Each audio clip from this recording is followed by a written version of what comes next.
మరి ఆహ్వానించినటువంటి agriculture department ప్రత్యేకంగా ధన్యవాదాలు తెలియజేస్తా ఉన్నాను. ఈరోజు ప్రతిష్టాత్మకంగా గత 15 ఏళ్ల కాలం పాటు 10 ఏళ్ల కాలం పాటు రైతులకి యంత్ర పరికరాలు మరి వివరణ పరిస్థితి ఉన్నప్పుడు కానీ ఈసారి మన కాంగ్రెస్ ప్రభుత్వం వచ్చిన తర్వాత గొప్ప ఆలోచనతో ఈరోజు యంత్ర పరికరాలు వ్యవసాయ పనిముట్లు ఈరోజు మనం పంపిణీ కార్యక్రమం చేయడం జరిగింది. చాలా సంతోషాన్ని ఇస్తుంది. ఈరోజు మనం నియోజకవర్గ వ్యాప్తంగా రైతులకి ముందుకు తీసుకెళ్లేటప్పుడు అనేక కార్యక్రమాలను చేపడతా ఉన్నాం. ప్రతి మంగళవారం ఇదే రైతు వేదిక దగ్గర రైతులకు సంబంధించినటువంటి సలహాలు సూచనలు ఇచ్చే కార్యక్రమాన్ని ఈ రైతు వేదికలో మనం చేస్తా ఉన్నాం.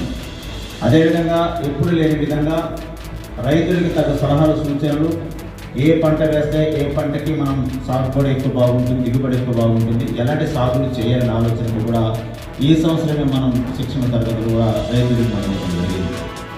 అదేవిధంగా రైతులకి శిక్షణ తరగతులు కూడా ఏ పంట పొలంలో ఎక్కడ వెళ్తే ఏ శిక్షణ కార్యక్రమం ఉంటుందో దాన్ని కూడా మనం చేపట్టడం జరిగింది.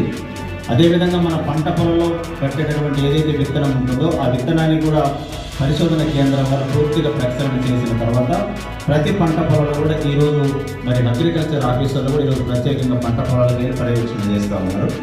4 గదుల్లోనే మనం చెప్పే మాటలు కాదు, ఇవన్నీ కూడా ప్రాక్టికల్గా మనం పంట పొలాల దగ్గరికి వెళ్తే సాధ్యమైందనే ఆలోచనతో ఈరోజు పంట పొలాల దగ్గరికి వెళ్ళి మరి అగ్రికల్చర్ ఆఫీసర్లు అందరూ కూడా ఈరోజు మనం అక్కడికి పనిచేస్తూ ఉన్నారు. దానిలో భాగంగా ఈరోజు మన జరిగినటువంటి మరి రాష్ట్ర స్థాయి పనిముట్ల యంత్రీకరణ కార్యక్రమంలో భాగంగా ఎక్కడో హైదరాబాద్ లెవెల్లో హైదరాబాద్ స్థాయిలో అక్కడ జరగాల్సినటువంటి కార్యక్రమాన్ని మన నియోజకవర్గంలోనే మనం ప్రారంభించడం జరిగింది.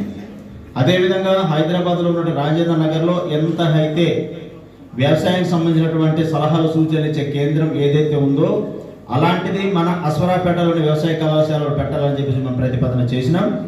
రైతులందరూ కూడా ఒకవేళ ఏ పంటకి ఎలాంటి సలహాలు సూచనలు కావాలో అలాంటి అవకాశాలు కూడా మనం వ్యవసాయ కళాశాలలో మనం ఈ సంవత్సరం దాన్ని మనం ప్రారంభిస్తూ ఉన్నాం. అదేవిధంగా రైతులు ఏదైనా పంట వేసిన తర్వాత ఆ పంటకు వచ్చే తెగుళ్ళు ఏ విధంగా నివారణ చేయాలో దానికి కృషి యాప్ అని ప్రత్యేకంగా ఈ సంవత్సరం మనం ప్రారంభించడం జరిగింది. అది రాష్ట్రంలోనే మొట్టమొదటిసారిగా మన నియోజకవర్గంలో దమ్మపేట మండలంలో మనం ప్రారంభించినాం. ఇప్పటికీ 1.5 నెలల సమయం అయింది. ఇంకా పని జరుగుతూనే ఉంది, ఇంకా అక్కడ పరిశోధన జరుగుతూ ఉంది.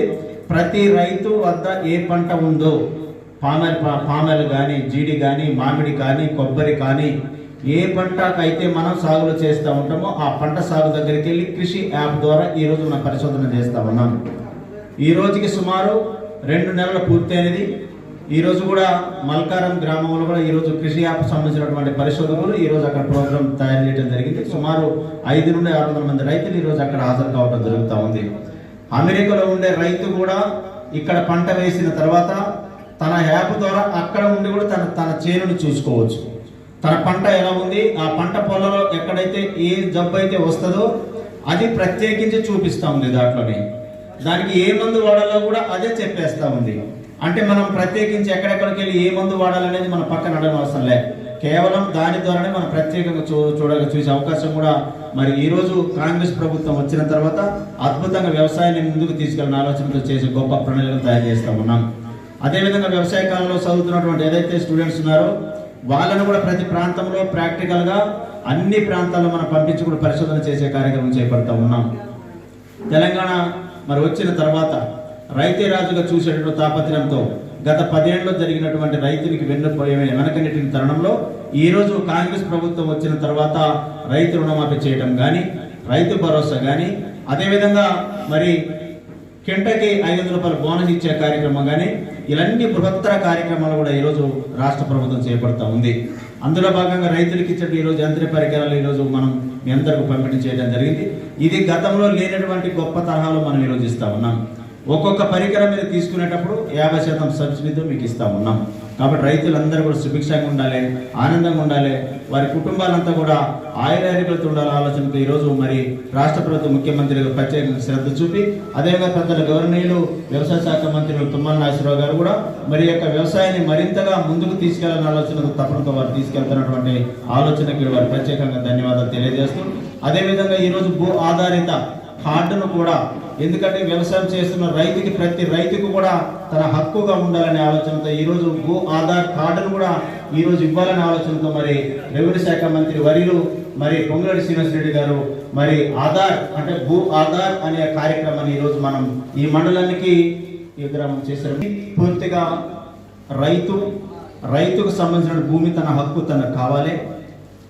అదేవిధంగా ఒక గ్రామ పంచాయతీని మనం క్రోడీకరణ చేసుకొని ఆ పంచాయతీలో ఎంత భూమి ఉంది, ఎన్ని చెరువులు ఉన్నాయి, ఎన్ని కుంటలు ఉన్నాయి, ఎంత గవర్నమెంట్ ల్యాండ్ ఉంది, రెవెన్యూ ల్యాండ్ ఎంత ఉంది, ఇవన్నీ ప్రక్షాళన చేయడమే కాకుండా ప్రతి రైతు వ్యవసాయం చేసిన రైతు తనకి ఎలాంటి ఆధారం లేనటువంటి వాళ్ళు కూడా ఈ స్కీమ్ ద్వారా తనకి ఇవ్వబోతా ఉన్నాం.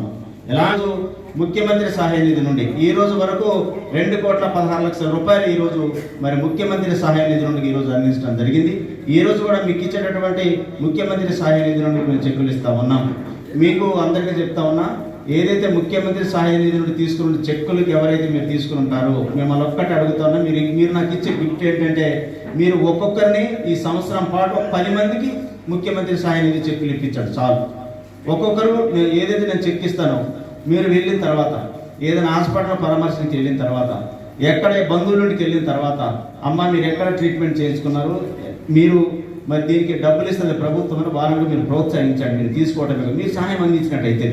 అదేవిధంగా ఇంకొకటి విన్నవిస్తా ఉన్నా, అది నిమ్స్ హాస్పిటల్లో ఏదేని పేషెంట్ ట్రీట్మెంట్ ప్రతిసారి నేను చెప్తానే ఉంటాను. మీరు అప్పుడు చెప్పేటప్పుడు మీరు ఉండరు కాబట్టి మళ్ళీ మీకు చెప్తా ఉన్నా, ఒక్కొక్క పేషెంట్కి 30 లక్షలు ఇచ్చే అవకాశం నాకు అవకాశం ఉంది. 30 లక్షల రూపాయలు అడ్వాన్స్గా మీకు ఇచ్చే అవకాశం ఉంది. మీరు నాకు ఏం అవసరం లే. బసవతారక హాస్పిటల్లో 50 లక్షల రూపాయలు ఇచ్చే అవకాశం నాకుంది, ముందుగా ఇచ్చే అవకాశం నాకుంది. అది నాకు చాలా అదృష్టంగా భావిస్తున్నా. ఈరోజు సుమారు 11 కోట్ల రూపాయలు ఈరోజు సుమారు నేను ఇచ్చినటువంటి అవకాశం నాకు దక్కింది. అదంతా కూడా మీరు నాకు ఇచ్చినటువంటి గొప్ప అవకాశం. ఇంతమంది నిరుపేదలకి మనం ఇచ్చే అవకాశం కూడా నాకు ఇవ్వడం అంటే చాలా అదృష్టంగా భావిస్తా ఉన్నా. కాబట్టి ఇన్ని అద్భుతమైన స్కీమ్స్తో మనం ముందుకెళ్తున్నాం. అదేవిధంగా నా గోల్ ఈ వార్షిక సంవత్సరంలో మొట్టమొదటిగా నేను సైతం చేయుత అనే కార్యక్రమానికి నేను నాంది పలికిని. నియోజకవర్గంలో ఉన్న ప్రతి పాఠశాలకి ప్రహరీ గోడ ఉండాలి, టాయిలెట్స్ బ్లాక్ ఉండాలి, కరెంట్ ఎలక్ట్రికల్ సంబంధించి ఉండాలి. ఇవన్నీ నేను చేసే కోణంలో ఈరోజు ఈ మండలానికి నేను 60,80,000 రూపాయలు ఈరోజు నేను మరి కాంపౌండ్ వాళ్ళు రావికంపాడుకి పాఠశాల కాంపౌండ్ వాళ్ళకి 10 లక్షల రూపాయలు శాంక్షన్ కావడం జరిగింది. అదేవిధంగా అదే రావికంపాడుకి ఇంకా మళ్ళీ ఎంపీపీఎస్ పాఠశాలకి 10 లక్షల రూపాయలు శాంక్షన్ కావడం జరిగింది. పోకాలగూడెం పాఠశాలకి 9 లక్షల రూపాయలు శాంక్షన్ కావడం జరిగింది. చండ్రగుండ కాంపౌండ్ వాల్ ఎంపీపీఎస్ పాఠశాలకి 10 లక్షల రూపాయలు శాంక్షన్ కావడం జరిగింది. అదేవిధంగా చండ్రగుండ అంగన్వాడీ స్కూల్ బిల్డింగ్కి సంబంధించినటువంటి దానికి కాంపౌండ్ వాళ్ళకి 5 లక్షల రూపాయలు శాంక్షన్ కావడం జరిగింది. వెంకటాయ తండా ఎంపీపీఎస్ పాఠశాలకి 10 లక్షల రూపాయలు శాంక్షన్ కావడం జరిగింది. వెంకటాయ తండా కాంపౌండ్ వాళ్ళకి ఎంపీపీఎస్ అది సామ్య తండకి 10 లక్షల రూపాయలు శాంక్షన్ కావడం జరిగింది. అదేవిధంగా రేపల్లెవాడ పాఠశాల కాంపౌండ్ వాళ్ళకి 4 లక్షల రూపాయలు శాంక్షన్ కావడం జరిగింది. అదేవిధంగా తిప్పనపల్లి పాఠశాల అంగన్వాడీ స్కూల్ బిల్డింగ్కి దానికి కూడా 5 లక్షల రూపాయలు శాంక్షన్ కావడం జరిగింది. 24 బిల్డింగ్స్ని ఈ మండలానికి శాంక్షన్ చేయడం జరిగింది, మహిళా శక్తి బిల్డింగ్స్ని. ఇది మనం కూడా 3 నెలల లోపల పూర్తి చేయాలని చెప్పేసి ఆదేశాలు జారీ చేశారు. కాబట్టి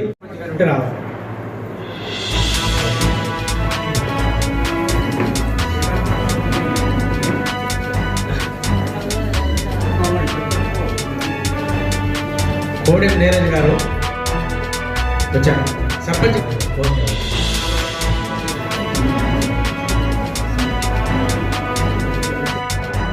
సమ్మిట చిన్న సీతమ్మ గారు చంద్రకుంట,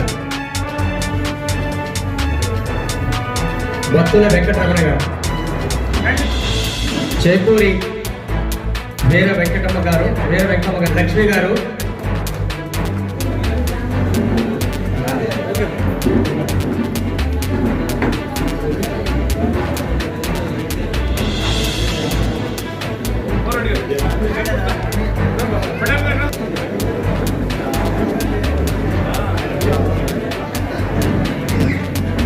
తర్వాత కొట్టు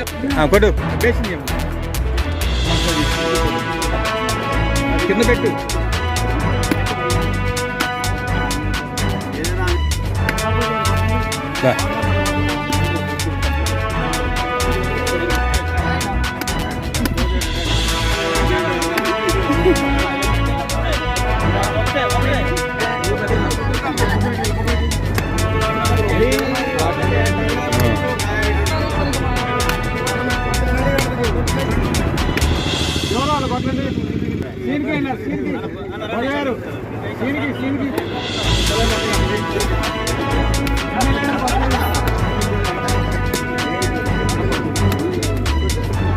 లేదు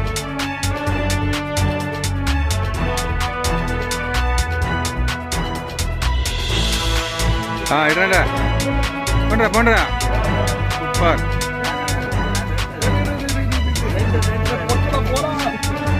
వెరీ గుడ్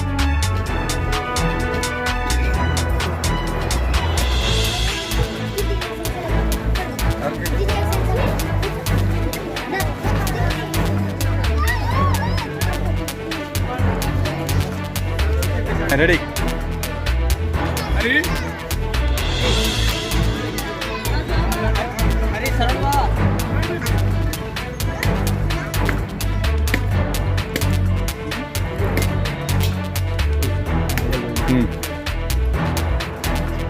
సర్పంచ్ గారు